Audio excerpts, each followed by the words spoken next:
Welcome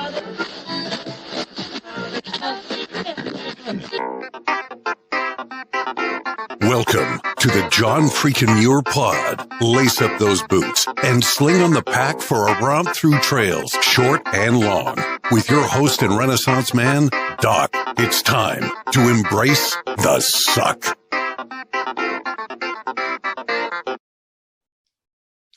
Welcome back to another week on the trail. I'm Doc, and this is the John freaking Muir pod.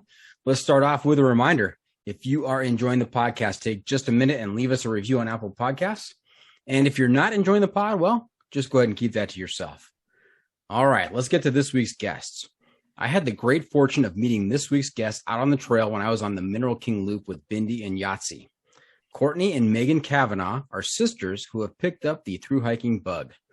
We've talked on this podcast about planning for thru hikes and how immersed someone can become in doing research and planning logistics. And I have to tell you, Courtney's thru hike planning is really something to behold. You're going to have to hear this to believe it. So welcome to the podcast, Courtney and Megan. Thanks. Great to be here. I'm excited to talk about the trip and how cool Courtney's planning is. Very good.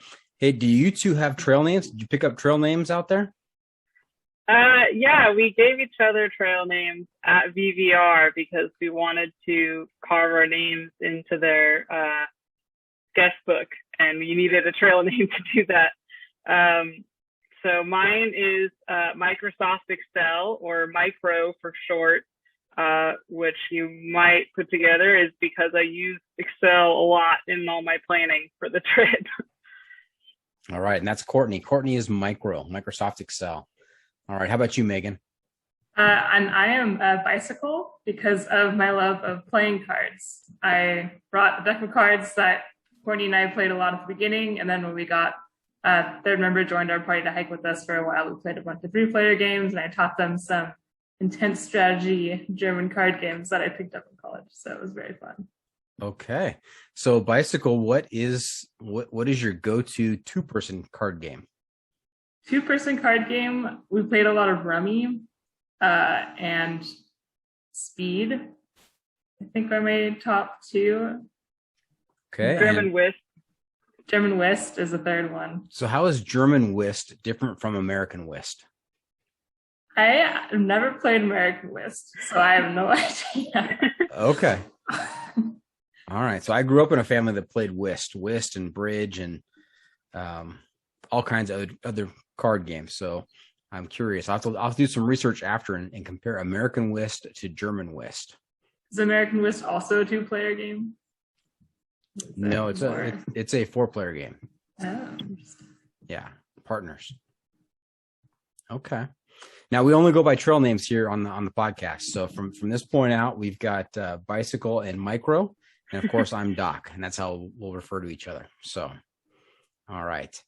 Hey, have you guys listened to the podcast before? Not until we met you on the trail. I had never heard of it, but I've listened to a few episodes since then. Yeah, I think I listened to 1 in preparation. Okay, in preparation. Very good. So you guys will know from listening that we have a regular feature on the podcast called the Pro Tip Insight of the Week. And that's towards the end of the episode. I'll turn to you. I'm going to turn to each of you, and I'll say, Bicycle and Micro, what is your Pro Tip Insight of the Week? What little nugget of wisdom can you share with our listeners to make their next outdoor experience even better? So don't be surprised when we get there. Sounds good. Okay. All right. This is a podcast. It's audio, so you'll have to verbalize your responses here. Yes or a no or I understand something.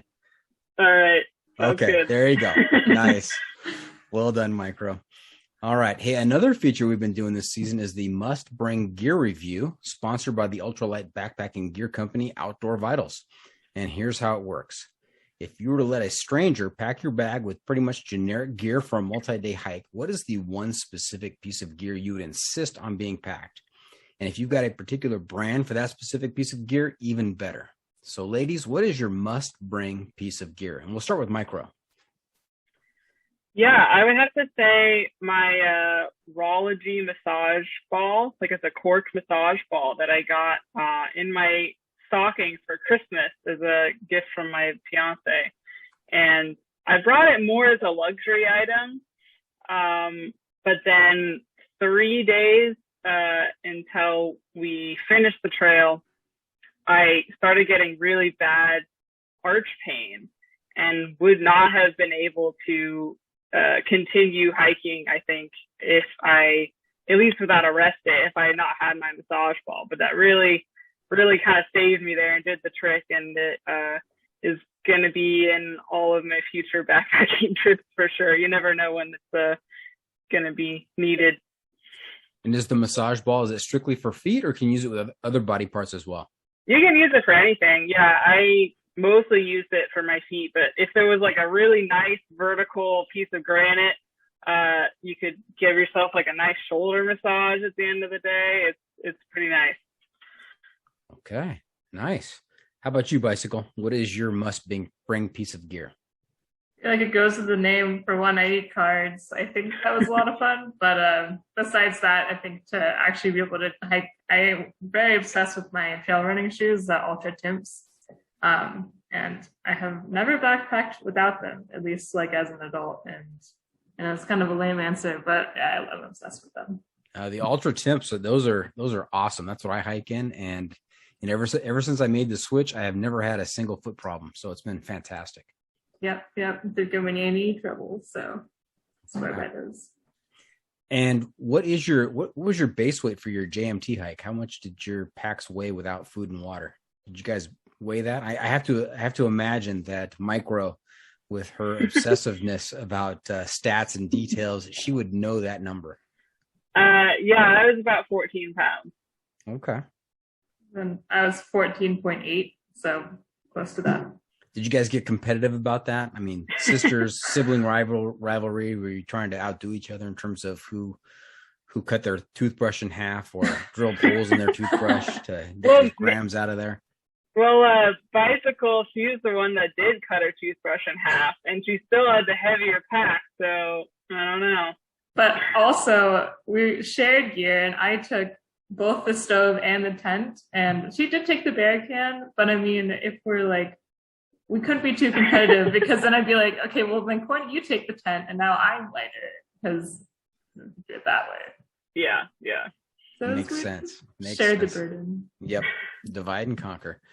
All right. Hey, before we get too far down the trail, let's back up a little bit. Let's talk about your background, where you grew up, if you guys were involved in, competitive sports in school, and how you got involved in the thru hiking cult. Was that part of your childhood? Did you do some camping or hiking as kids? So I don't know who wants to start, but tell us about growing up and your family. I can start this one. Okay, so Bicycle's going to tell us. We were pretty outdoorsy growing up. We went on a lot of family campouts, and our grandpa actually is a huge backpacker. He's kind of one of the only ones in our family who does it consistently. And he took us out when we were kids. I was probably like 8 or something. And we have all the pictures of all the cousins and really small with our traditional backpacks. And so that was when we first backpacked. But then that was the last time we backpacked until I was in college. And I had a friend who was a big thru hiker, had done the JMT, and he took me out on the Zion Traverse for my first backpacking trip as an adult. And I loved it and was super obsessed with it. And then I kind of was like, hey, Courtney, we should hike the JMT. And she was like, cool, that's on my bucket list. That's a good plan. And then we became thru hikers post that point. And then my background in sports, I did track through high school, and I was on the climbing team in college. And so I met a lot of outdoorsy people through climbing team. And that's how I met the guy who took me through hiking. And I don't know, all that outdoorsy stoke is all connected through there. Okay, tell me about track. What event did you run, or what events did you run? I did sprints and jumps. I was a long jump and triple jumper. And all right. Let's hear your PRs in the long jump and triple jump. So my PR I was much better triple jumper. I was 35 foot 6 inches was my PR. So 4th all time at my high school. That's 100 years old. I still have that record, 4th place. But yeah, so I really enjoyed it. I decided not to do it in college because I wanted to not have that be my entire life, but I loved it a lot. Okay. And do your triple jump skills, do they transfer over to backpacking at all? leg strength, who knows, but not, Okay. not River really. crossings, intense river crossings. Oh, that's true. Triple jump across the rivers. There we go. But If you have the rocks, the 3 rocks in the river placed at exactly the right spots, you Yeah. are golden. that's true. Got my 35-foot long with rocks distance I can travel. Nice. And what is the climbing team? Tell me about the climbing team. So I went to UC Santa Barbara, and we're lucky enough to be near a lot of like outdoor rocks, and so it's a pretty big culture there that people get into rock climbing. It's very like, hippie outdoorsy people like to go to Santa Barbara, and we compete with other colleges at competitions. I went to nationals my junior year. I went to Nashville to compete, which was super fun. And we just have kind of casual team practices like 4 times a week on a wall that we own, the team. I was an officer the last couple of years, so I set the routes on the wall and everything. Went on outdoor trips every year, overnight camping trips. I got a ton of gear through climbing. Well, I bought a ton of gear to go on the climbing team trips. And so like I had some of my stuff from college through going on those camping trips before I started packing through hiking.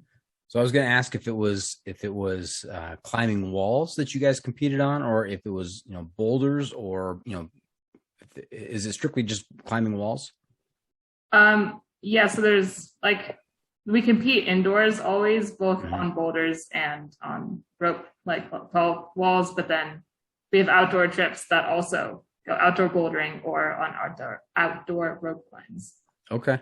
Any interest at all in doing some big wall climbing? Yes, I've actually nudged Courtney and was like, hey, you love planning the JMT so much, even though you had never through hike before. Do you want to help me plan an LCAP ascent? Thanks, Courtney. But yeah, I haven't thought too much about it, but I would like to do it one day. Well, Bicycle, I hope that the one episode of the John freaking Muir pod that you listened to was big wall climber Amity Warm. It was not. I can go listen to that after this, though. Yeah. We'll see. I'm not as much of a climber as a Bicycle, so we'll see. But then again, I had never backpacked before we decided to do the JMT. So yes, sometimes you just got to start with a decision and then go from there.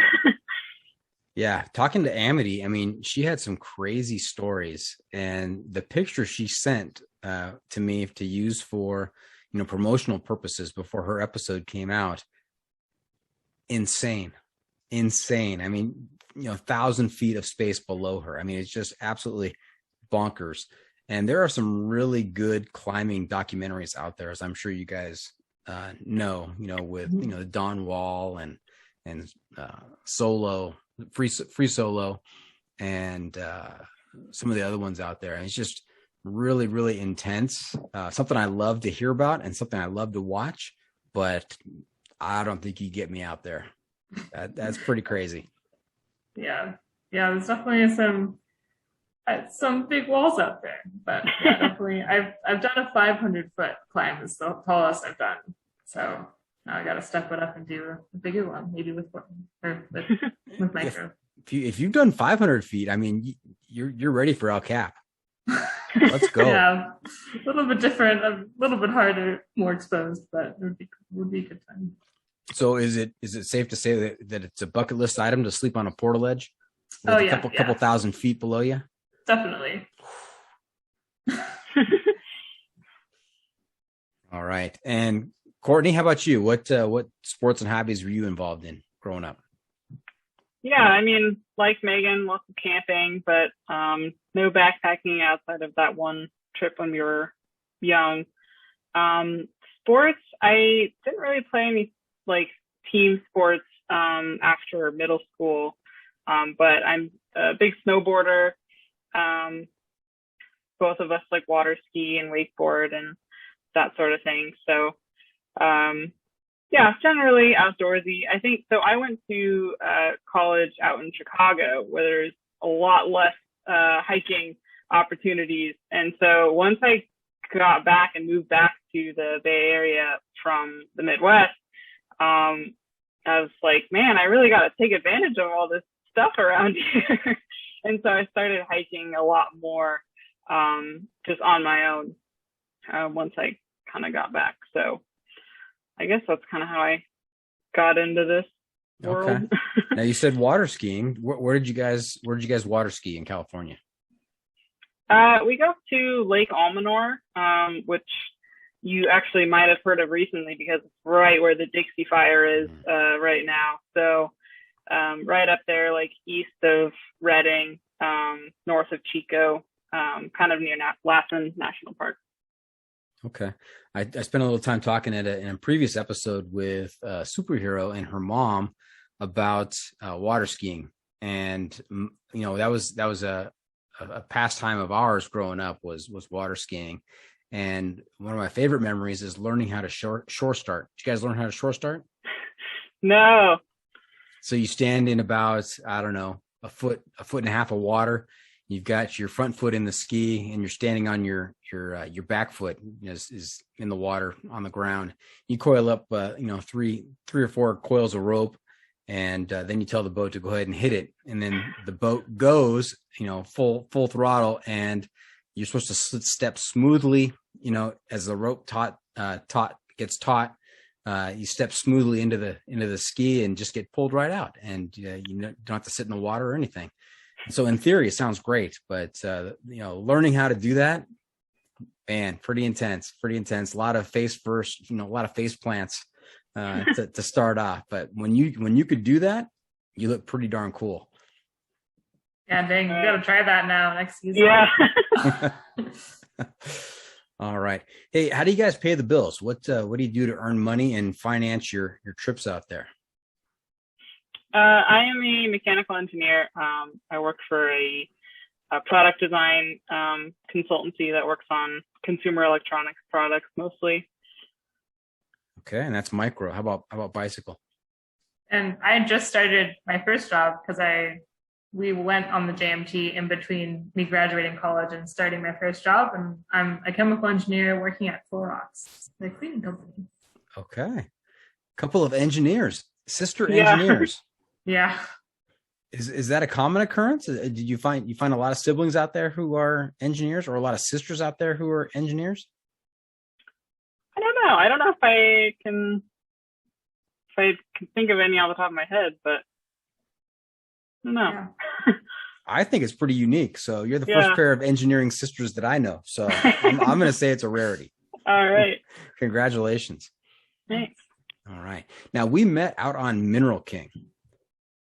And we camped at, was it Pinto Lake, in adjacent campsites, and played a little Yahtzee with Bindi and Yahtzee. And I think, was it Megan that won? Oh, no, it was me. Okay. I lost. It was Micro that won. Very good. Yeah. What did you think of that Mineral King loop? That was incredible. Yeah, I think, up to that point, my favorite backpacking trip I've been on, but also by far the hardest backpacking trip I'd been on.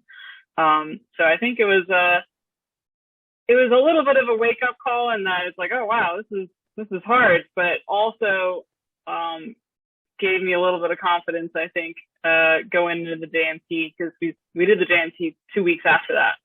So it was kind of our last kind of shakedown, but our gear worked great. It was hard, but we made it. We made our miles each day pretty easily. So it was good. I would definitely do that loop again. It was a really, really beautiful loop. It was beautiful, but very difficult. And I've done it multiple times. I've done it twice, and I survived both times. I didn't have to be helicoptered out like Chopper did. But tell our listeners out there, if they're considering Mineral King, what made it so tough? What was so difficult about it?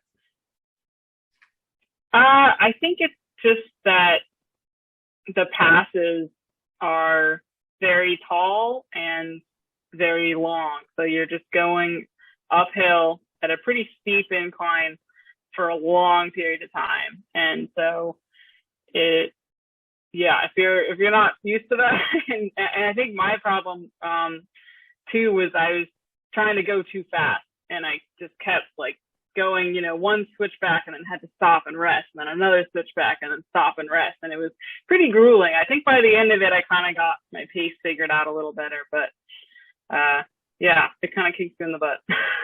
Yeah. Did you guys went clockwise like we did? Yeah. Mm-hmm. Yeah. And did you do it in 3 days?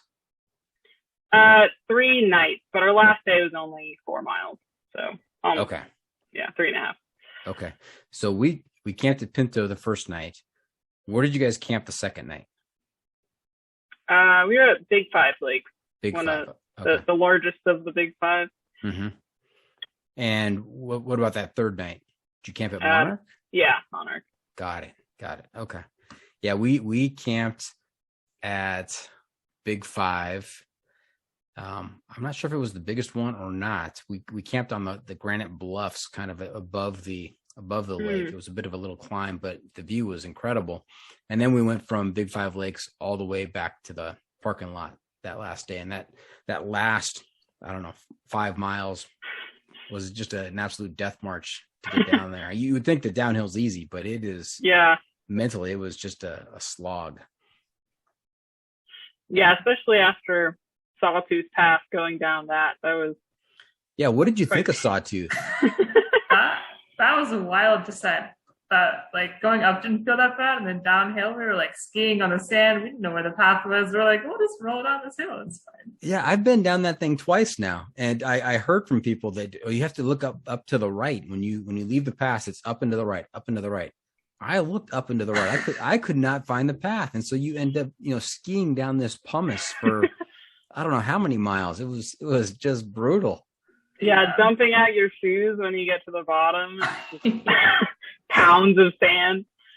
Right. Yeah. And if you happen to step on a piece of granite that's hidden beneath a thin layer of pumice, I mean, your feet just go off from underneath you. Yeah. Brutal. All right. Let's get to the JMT. And before we get to the actual trip, we need to talk about your planning. So, Micro, you were telling us around the Yahtzee table out there at Pinto Lake on Mineral King Loop about some of the planning that you did and what this spreadsheet looked like and the different categories. And you have to share with our listeners, what that looked like, how long it took you to put together, and did it help you on the JMT? Yeah, I had one spreadsheet, but it had a lot of different tabs on it that we used for planning. So I think the two biggest ones were our itinerary planner and then our meal planner. Our itinerary planner, I wanted to come up with something that was like interactive almost. It was like a live itinerary builder almost. It wasn't just like a place where you write down your itinerary. So I kind of input all of the like waypoints on the JMT with their mileage mark and elevation. And so when you built your itinerary, it would auto-populate, here's your daily mileage, here's your daily elevation, gain and loss. And I even gave it a difficulty percentage. So our hardest day was 100%, and then you could kind of see what the days would be. So it made it really fun to play around with and, try different things. Oh, what if we did it in this many days? What if we, combine these two into one day and, gave us an idea. Of course, everything was color coded based on how hard it was, of course. Of course. So that was a lot of fun, and we used that a lot on the trail too. Every day we'd be checking the spreadsheet and seeing, what the day up ahead looked like. And then our meal planner. So I watched this YouTube channel called Gear Skeptic, and he did this series on hiker nutrition. And as part of that, he created a Excel sheet with like 1,000 popular hiking foods, populated with all their nutritional info. And we added to that any foods that we wanted to bring that weren't already on there. And using that spreadsheet, I created, again, an interactive meal planner. So you just put in what you're bringing each day, and it would populate, all right, here's your calorie breakdown and here's your, fat percentage and like calorie density and everything. So you could kind of play around with that until you find your ideal meals for the trip. And once again, this was color coded. So she had goals for each of the different things, like the carb to protein ratio. So you like input your little meal and then like it'd be like, oh man, my calories is in the red, or like carb ratio is in the red. Let me add something else and see what happens. Oh, it's great now. I did a good job when you move to the next day. So when your meals were in the red, then you felt inadequate and you had to improve. You had to do better. And then on the itinerary spreadsheet, if the day was in the red, did you have that color coded as well in terms of difficulty? Oh yeah. So I imagine if you saw red, that was just something that, you're gonna dread that day. Wasn't gonna be a fun day. Yeah, exactly. Okay, tell me about calorie density. Yeah. So I mean, obviously you don't want to carry a lot of weight, so the calorie density is important for that reason. And I also learned from this guy's YouTube channel that fats, that's how you really get that calorie density down. Fats are a lot more dense than carbs. So, cheeses, nuts, olive oil, all that stuff. That's how you can really get those numbers up. Even though a lot of my favorite foods are very low on the calorie density score. All the candies and crackers and whatnot. But so just bring a quart bag or a gallon sized bag of olive oil. Yeah, it's right? pretty much as good as you can get. Yeah. Ultralight backpacking right there. Right there.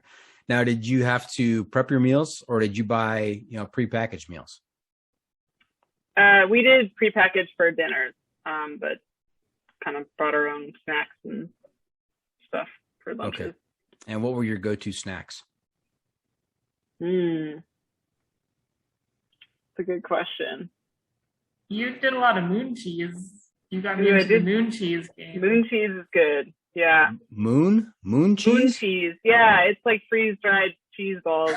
It's like, it grew on me. I didn't really like it at first, but now I kind of like it. The first one you try, you gotta wait till the rest. The first one's gonna be weird, but it's good. It's just cheese.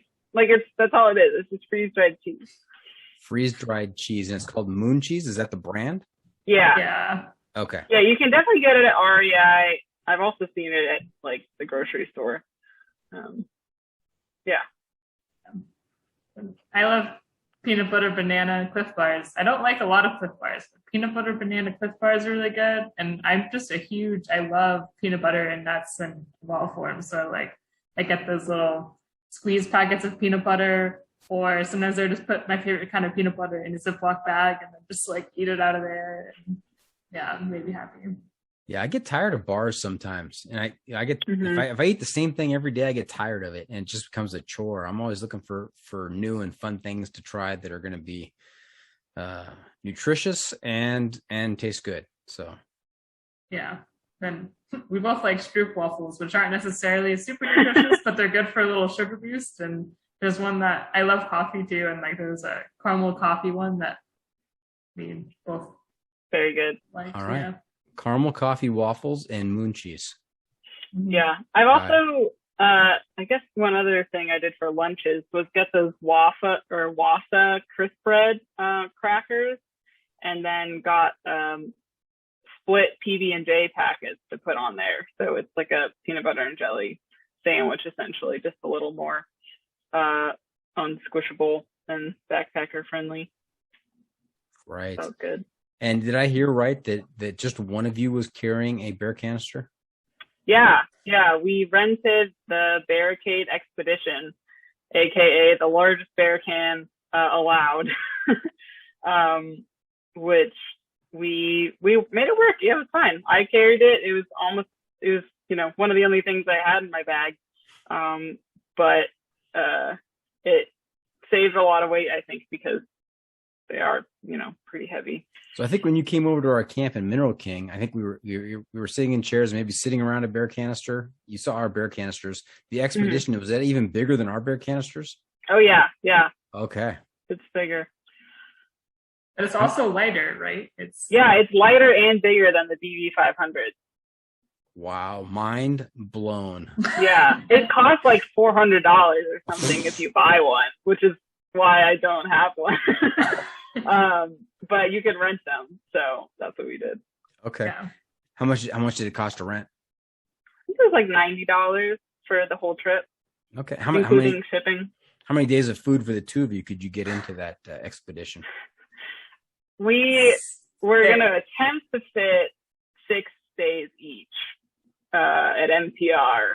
We were unsuccessful. But by one snack size Ziploc bag unsuccessful. Yeah, we were very close. Very close. Very close. Okay. So that would have been 12 total.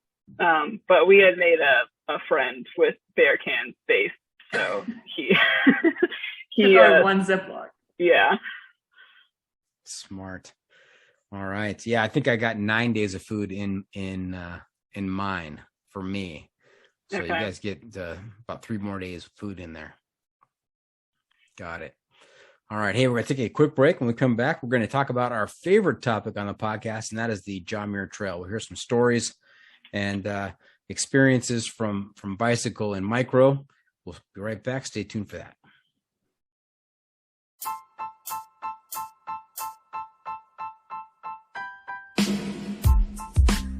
The John freaking Muir Pod is sponsored by Outdoor Vitals, the ultralight backpacking gear company whose mission is to improve the mental, physical, and emotional health of mankind by facilitating impactful outdoor experiences. Outdoor Vitals creates innovative technical products with confidence-inspiring education that empower outdoor ultralight adventurers. Their focus on performance enables you to live ultralight with gear you can actually be confident with. Whether you're looking for an ultralight sleep system, shelter, or pack, or if you're looking for top quality apparel for the trail, you can find it at Outdoor Vitals. Do yourself a favor. Live ultra light.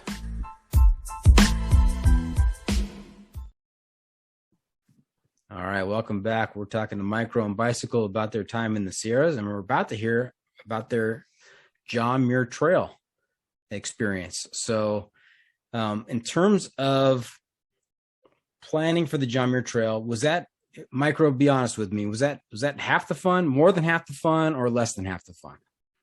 I mean, the John Muir Trail is a lot of fun, but the planning was I would say, significant part, especially because it was during COVID and there wasn't a whole lot of plans to look forward to. So I just would entertain myself by lots of planning. That's right. You can get lost in the planning. That's a lot of fun. Mm-hmm. How long was your trip? 18 days. 18 days. Okay. When did you, what part of the year did you start and when did you finish? We started July 24th. So it'd be August 11th that we finished. I think it was 10. 10th? Yeah, around there. July 24th to August 11th. Did you guys go northbound or southbound? Southbound. Okay. All right. We were on the trail at the same time, but you guys were chasing me because we started in the middle and we started at Muir Trail Ranch basically and went south, and we finished on August 7th. So okay.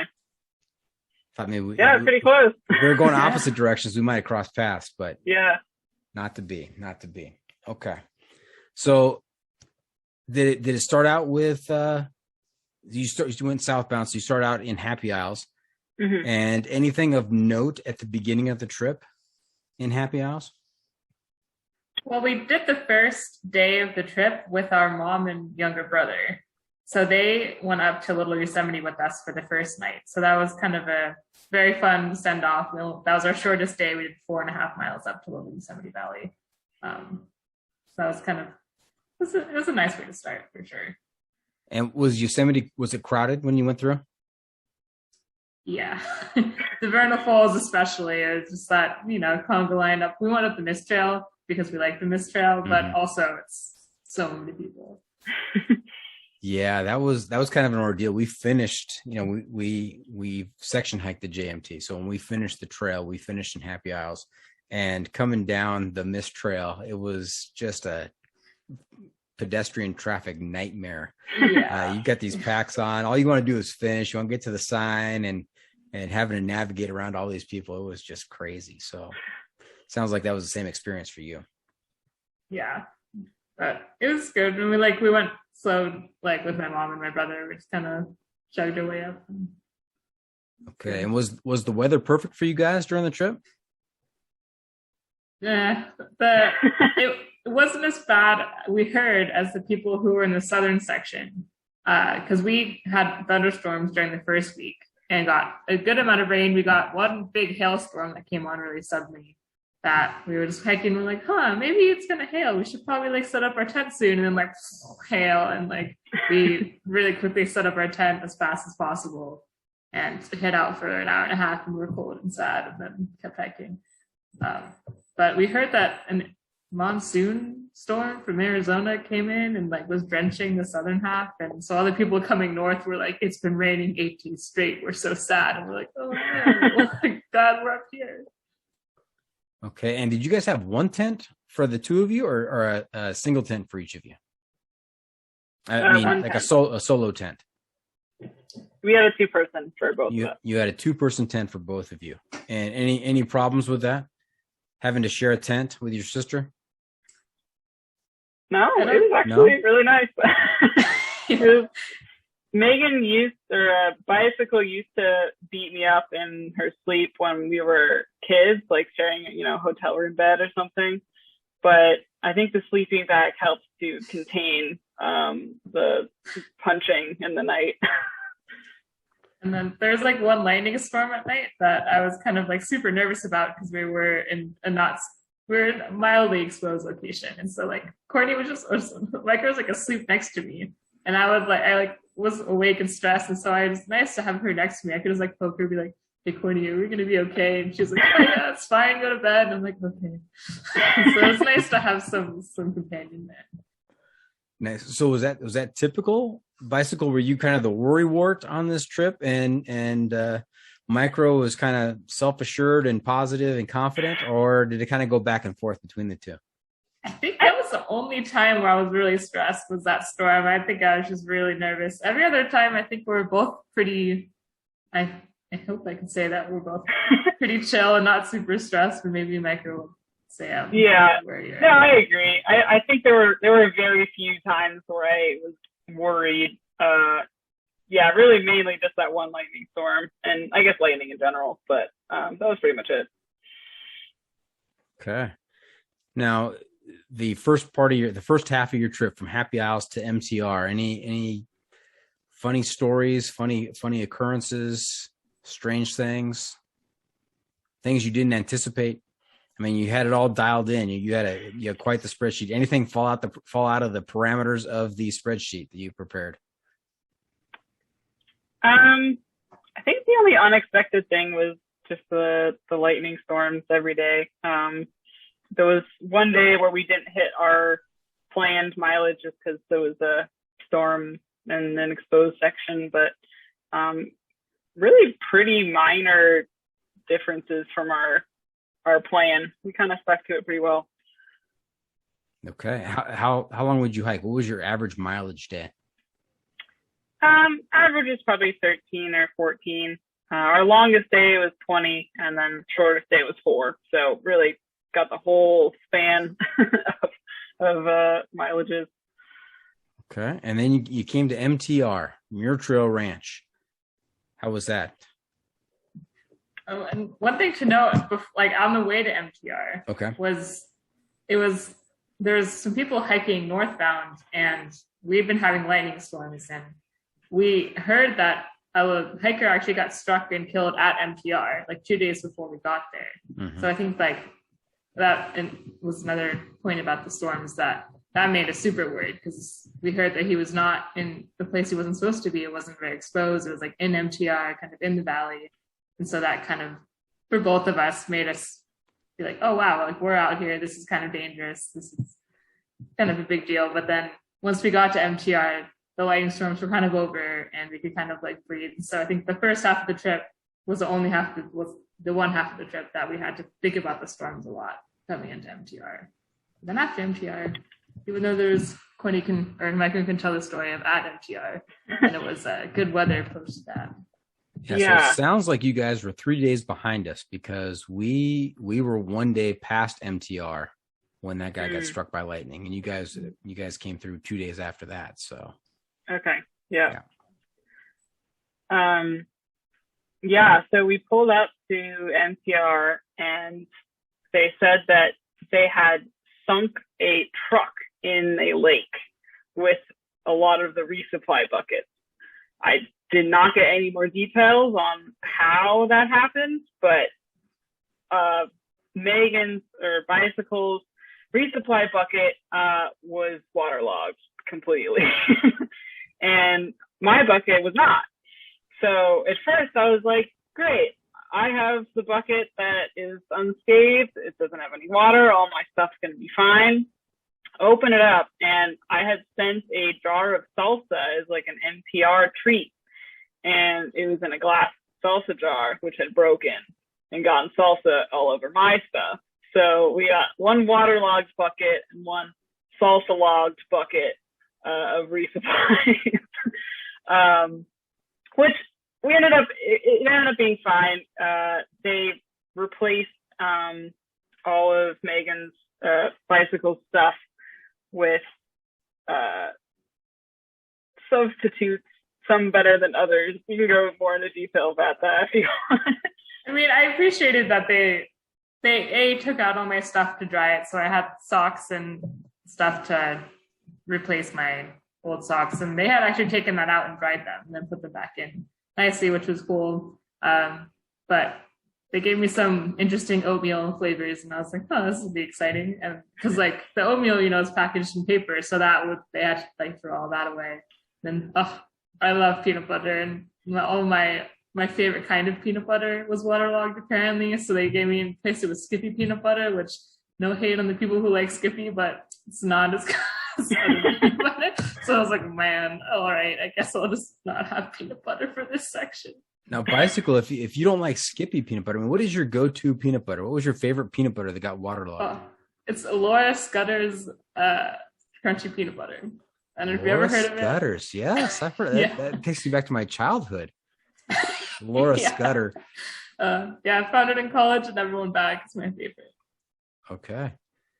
And so what about your salsa drenched items? Yeah, so all the socks and everything, I had to send home because I was not going to, wake up to a bear eating my foot because it smelled like salsa. And then our like charging stuff, extra battery that had to get sent home too because it was covered in salsa. And all my food though was okay because it was all in Ziploc bags, so I could kind of rinse all that off.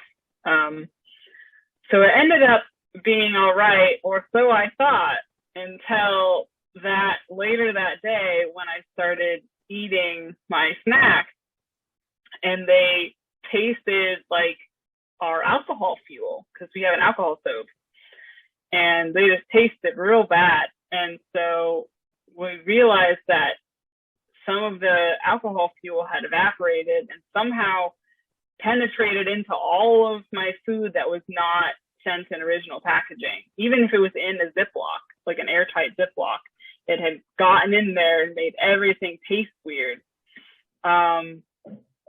So we had to use our Garmin InReach to message my parents saying, how much methanol do you need to ingest before bad things happen? Was there a chemical engineer that you could ask that question of? Oh, yeah. I was trying to figure out all the math in my head. I was like, all right, it's this percent methanol, this percent ethanol, like what's going to evaporate first because they have different boiling points. And anyway, but then I was like, what if I remember this wrong? I don't know. So we texted our dad. Yeah. So I'm imagining the conversation between the two of you.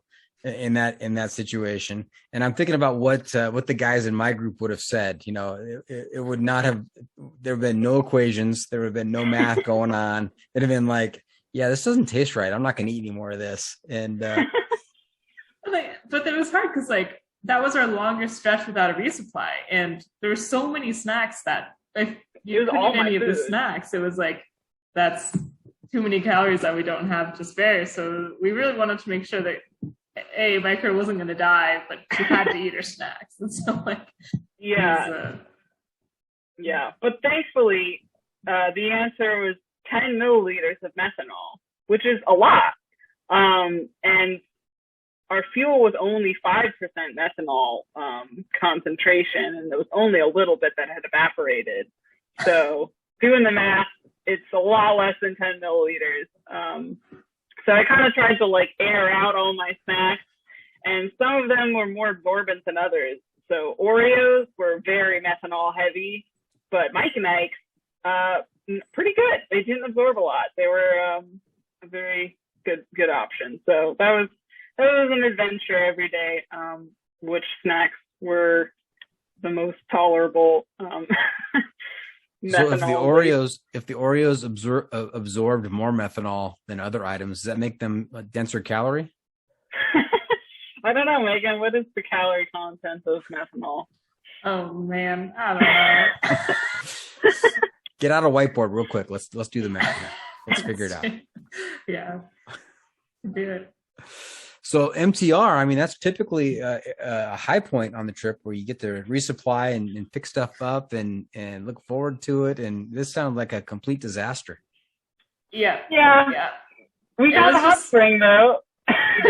We did find the hot springs. It was nice because we were super bummed because we had spent the whole afternoon, sorting all of our stuff. I was like refiguring out my meal plan because it was like going to be slightly different, which was fine. And I felt bad because Courtney's stuff was salsa. We couldn't have chips and salsa because there was glass in the salsa, and we're just like, oh my god. But then we found the hot spring, so that was the good conclusion. So, do you think this is a male-female thing? Because when I resupply, I'm just sending food.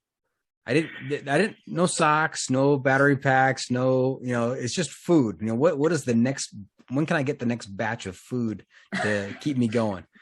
My socks, I'm not, as long as they're not too holy, I'm okay.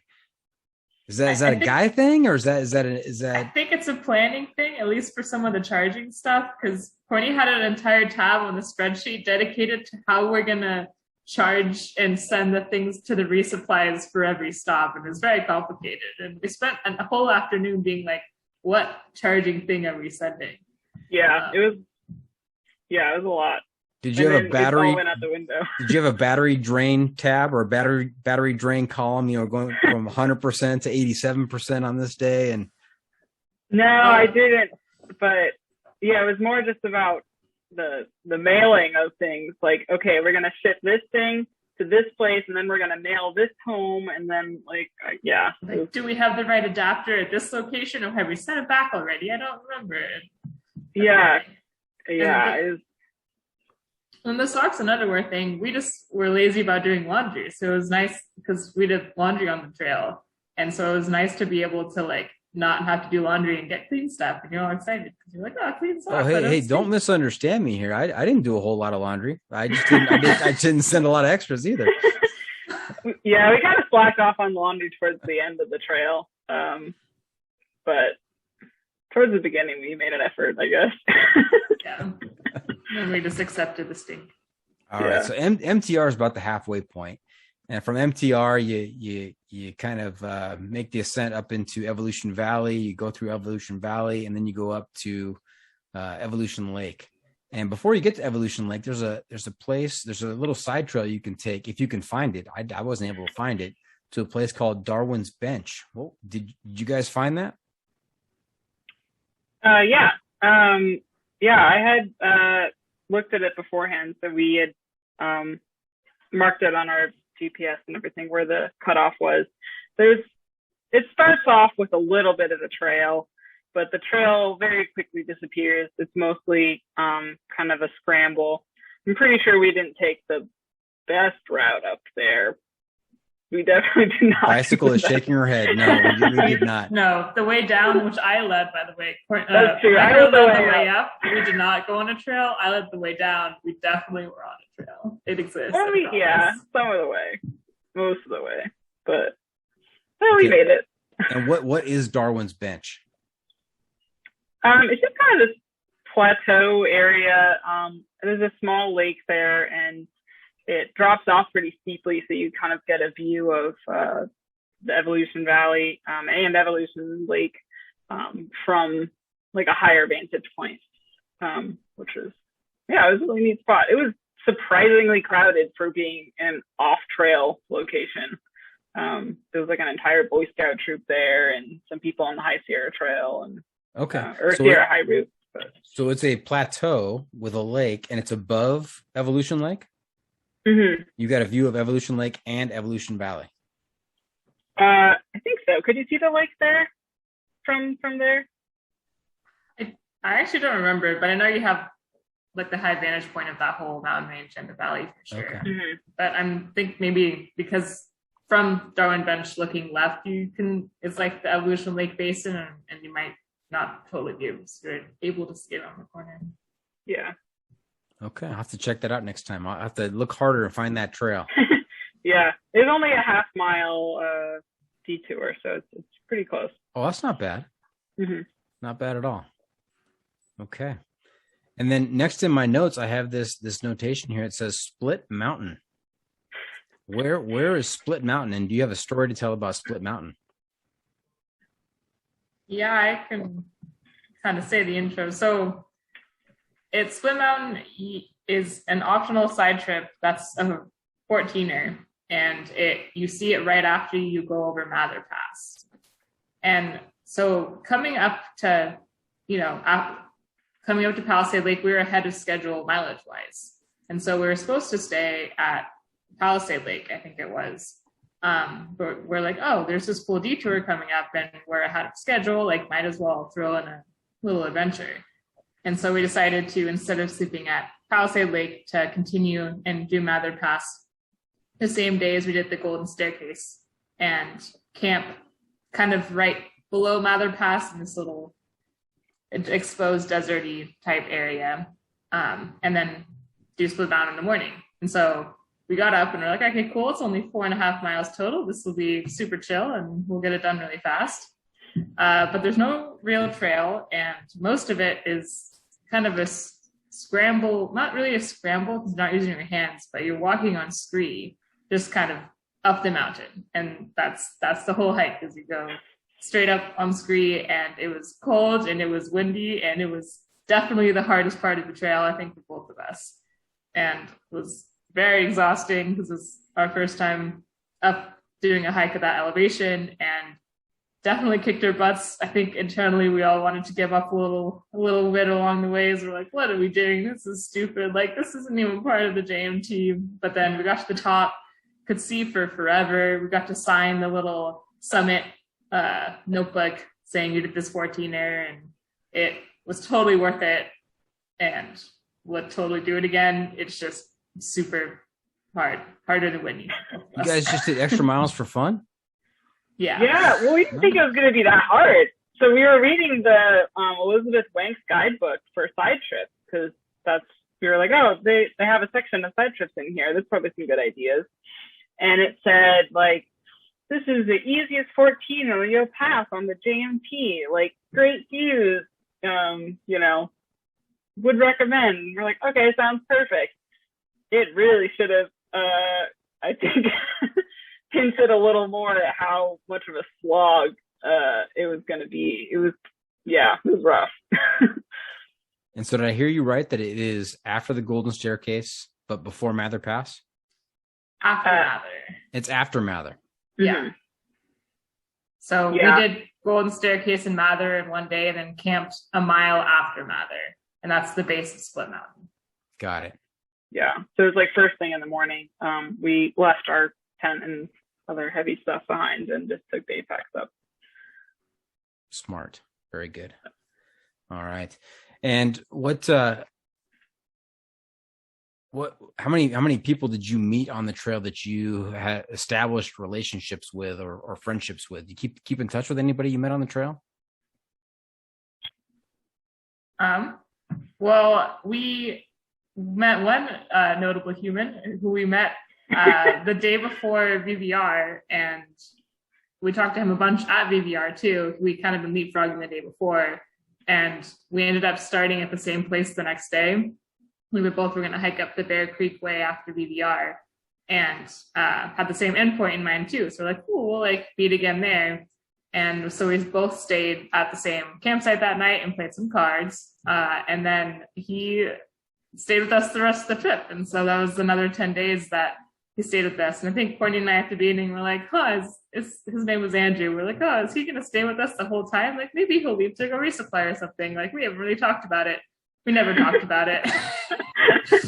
So it was great to have a new member of the party and opened up some card game opportunities. So that was he was a section PCT hiker. So he was starting in Oregon. So it was like his day 40, I think, when he met us or so. And then we met a couple other people at VVR. We were leapfrogging with somebody who we started at Happy Isles with. Oh, hang on. Hold that thought. I want to go back to Andrew. Yeah, he's probably not listening, so you can tell us the truth here on the podcast. Was it a pain hiking with him? I mean, he's like he kind of just hung around, and you're thinking, when is this guy going to leave? And he just never left, or was it okay? It was surprisingly totally fine. It was like, could not have found a better hiking partner. Like having some random guy that you just met just decide to join you for the next 10 days without even asking could go very wrong in a lot of ways. And it didn't at all. It added a lot to our trip, I think. There's a lot more to talk about, a lot of conversations that, we had that we probably wouldn't have had if it was just the two of us. He was, I think, more outgoing than both of us, so kind of got us into more conversations with other hikers, and yeah, it was really great. He was faster than us pace wise, because I mean he's been hiking for 40 days. How can he not be? But so he would just go in the back behind both of us, and so we would all stick together, and yeah, it worked out really, really well. Yeah, and he was happy to go along with Courtney's perfectly planned itinerary. So yeah, he didn't never asked to change whatever. Yeah, even though he was running low on food at one point, and we were like, "Oh, we're gonna take a half day," he was never like, "Oh, we should really keep going." He's like, "Oh, I'll just eat less food." So, yeah. Was that a strategy, Micro? Hey, we're taking a 0 today. Oh yeah. I'll do a 0 too. Like, oh man. Yeah, I don't know. It was funny. We kind of thought at multiple points that he was going to leave. We're like, oh, he's probably going to leave us, at this point. Oh, he's probably going to leave when we do our half day at Darwin Bench. Oh, he's probably going to leave when, we go get our resupply with our parents. But nope, just kept coming back, kept sticking around. So. Yeah, but we definitely got really close with him. I mean, 24 hours for 10 days in a row. And so saying goodbye to him when we're continuing out of Whitney Portal at the very end, we definitely all got emotional because we had spent so much time together, and we're like, oh my gosh, like how are we gonna live without this little hiking crew that we've become such a fan. Yeah. Oh, that's sweet. All right. And you were talking about somebody else from VVR, around VVR? We met this woman named Emma who started in Happy Isles the same day as us. But she was a much slower hiker. She had like a 45-pound pack or something. And so we leapfrogged with her the entire trip, but finally met up and camped at the same spot the last night before Whitney. And we all woke up, me, Micro, our friend Andrew, and then Emma, we all woke up at like 1:30 a.m. together to hike up to see the sunrise on Whitney. And so like to have the four of us together that last little bit of the trip was definitely special. Nice. It's epic. Very good. All right. Now, when you got up to Whitney, I mean, you guys have been together for 18 days. This is the culmination of this trip, probably the most time you spent together as sisters recently, right? Mm-hmm. And so take us through, getting up to the top there of Whitney and, what you were feeling, what you were thinking. Yeah, I was not ready to leave. I think we were both dreading the end of it. I kind of expected by the end of the trip to kind of be ready to get some food and see everyone and take a shower, but I could have kept going for a long time more. I could have kept going indefinitely. I was like, I don't want to leave. So it's definitely a little bit sad getting up to the top, but it's also an incredible feeling to know that you finished and kind of accomplished this huge thing that we've been planning for the last 2 years. It's like, wow, we did it. Now it's over. What next? Yeah, Megan, did you feel the same way? Yeah, definitely similarly. It was, I wasn't ready to leave either. Whitney was a very cool experience, but it was super cold. We got there a little earlier than we planned, and so it was still kind of dark, and it was like super cold, so I wanted to go in the hut to be warm, but I was like, no, this is my last day on the trail. I have to stay outside and enjoy the stargazing as I was like cuddling in my sleeping bag. But yeah, and then the hike down was our least favorite part of the JMT, just because it's like 10 miles of switchbacks down and you're leaving the JMT, and it was like, man, this sucks. Like, we have to go back to civilization and our so yeah. Okay, a couple questions for you. Micro, what'd you learn about your sister on this trip? That's a good question. No. Come back to me. I'll think about it. All right. Bicycle, what'd you learn about your sister on this trip?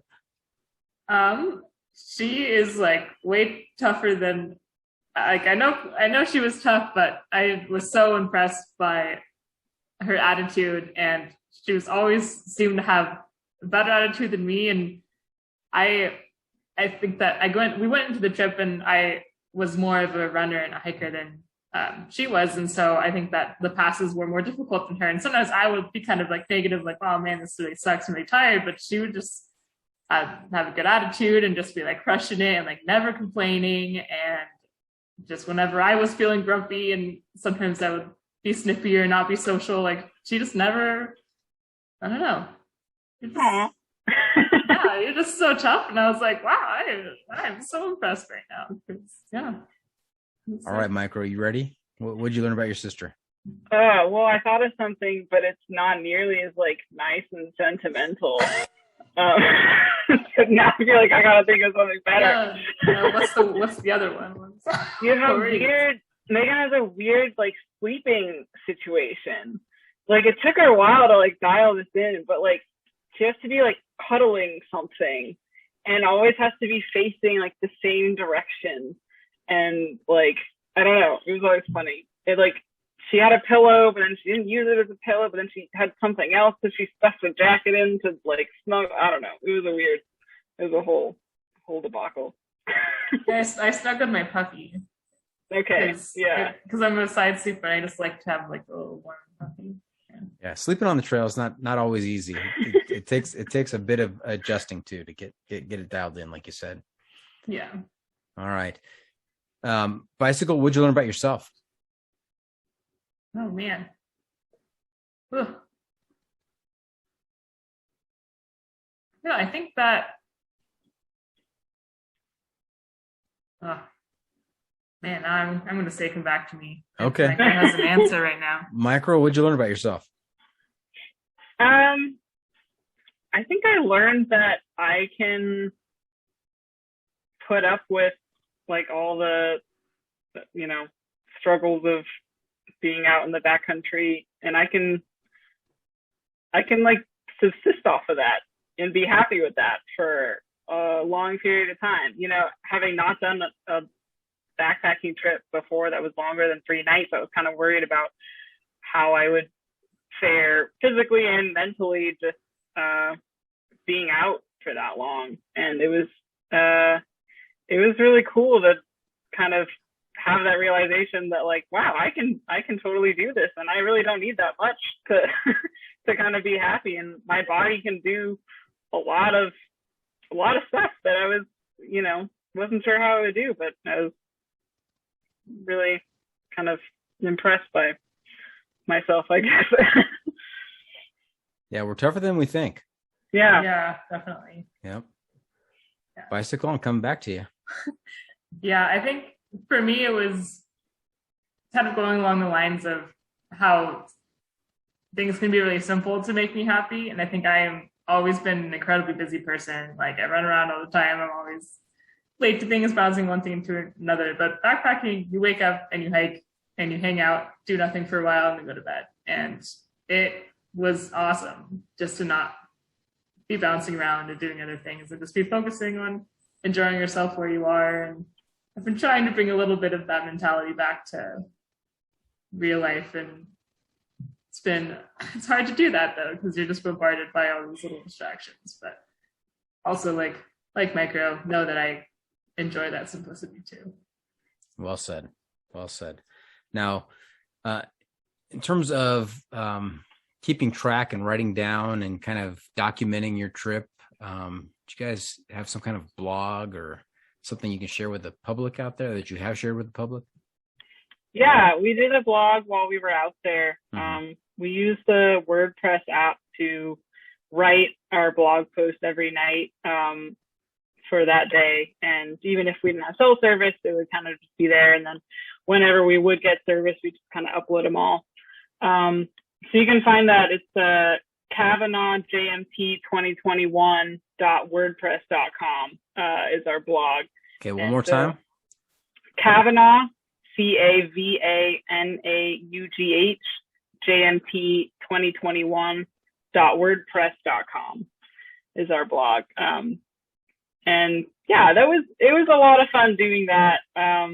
Just not even just for the world to see, but also for us to remember what happened 2 days ago, because the days all blur together and you kind of forget things. So it was almost like a journal, just that went on the internet for everyone else to see.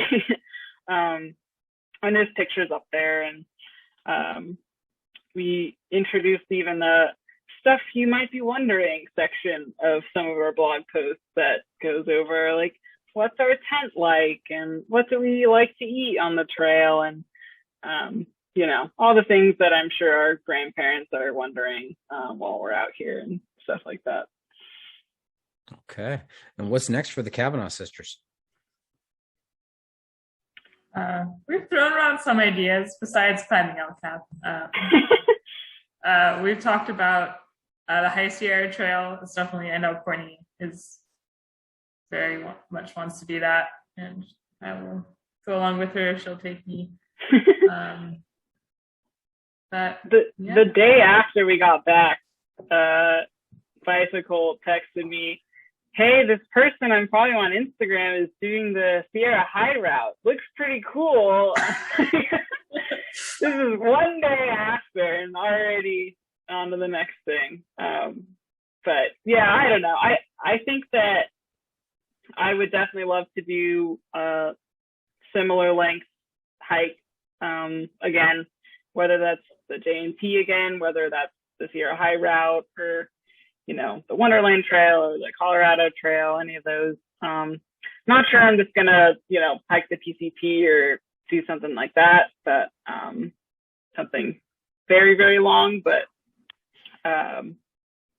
yeah, but in the shorter term, I think I'm just gonna cram as many one night weekend warrior trips as I can into my summers. I was gonna say, all those trips that you just mentioned, I mean, there's a spreadsheet waiting for you out there for each one. I know. There's so many spreadsheets to make. And you beat me to it. Any long trail aspirations? Courtney, you mentioned that you found yourself very happy out there doing the wake up, break camp, hike, make camp, sit around, go to sleep, repeat. That was satisfying. Any aspirations for a long trail? Either of you, both of you. Yeah. I don't know if I would do the entire PCT. I may do it someday, just on a whim, maybe, who knows. But like in my head now, I think the most I would do is similar to, I like how Andrew was doing, like he did like 2 months of a PCT section. And that seems like a good amount of time. Clorox actually gives you you can take an unpaid month sabbatical. So I think once I am more settled into my job, that's something I would definitely consider using a month to do a section of something. Yeah. So a PCT hike, I've heard, takes, between 4 and 6 months. Right. And so if you got a month off, you could break that up over 6 years. Yeah, because 6 year long PCT section. Yeah, that's true. Yeah, I feel like I came away knowing that if I did the PCT, I think I would enjoy it, but I don't have like a burning desire to do the PCT, just to say that I've done it. If there's like certain sections that are particularly interesting that sound great, then sure. But I don't know. Logistically and, being away from family and everything for 6 months is kind of a lot. And so I don't know. We'll see. Maybe when I'm like old and retired, I'll do the PCT, but I don't know. Yeah. Being away for that long from everybody, that's pretty tough. Yeah. All right. Hey, impromptu top 5 list. We're going to do top 5 campsites on the JMT. And we're gonna alternate back and forth. So I'm not sure if you guys can agree on the top 5 campsites. So we'll start with the older sister. Who's older between Micro and Bicycle? I am older. Okay, You're Micro, older. you get first pick. Give me one of your top 5 campsites. Marie Lake. Beautiful. Just below Selden Pass there. That was what I was gonna say. Bicycle. You were gonna say that one? Yeah. Man, where are you at? I'm looking at the list now. I know. I was like, where's my spreadsheet? I need it. Oh, okay. No, Darwin Bench, we stargazed that night. So it was beautiful during the daytime, but that's special for a campsite for stargazing. Okay. Darwin Bench. That's 2. Back to Micro. Garnet Lake. That's a good one. Garnet Lake. Which part of Garnet Lake did you camp on? We were on the North Shore. Okay. Towards northeast corner. Yeah. Yep. I think I camped in a similar spot. That was a very, very pretty location. Mm-hmm. All right, back to Bicycle for number 4. I really liked Ray Lakes actually. Micro had done it before, and we had expected it to be more crowded than it was, but it wasn't that crowded the day we were there, and we saw some cool deer, and it was very peaceful. Okay, and which Ray Lake did you camp by? Middle. Yeah. One. Okay. All right, and that leaves us with the 5th one. Back to Micro. Yeah, number 5, I'd probably say above Guitar Lake. Both because it was really pretty, but also it was just, it was exciting. We, finally met back up with Emma, so it was the 4 of us, and it was just, it was a good time. Now, when you say above Guitar Lake, were you camped at the tarn above Guitar? Yeah, just like, okay. Small lake, 3 miles above it or something. Right. Yeah. Got it. All right. Hey, ladies, you know where we are? Where?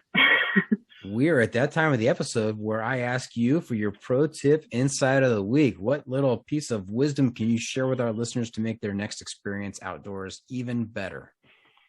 So who wants to go first? Pro tip. I can go first. Okay, Micro, tell us. What do you have for us? I would say if you have toe socks, put them on at bedtime, not in the morning.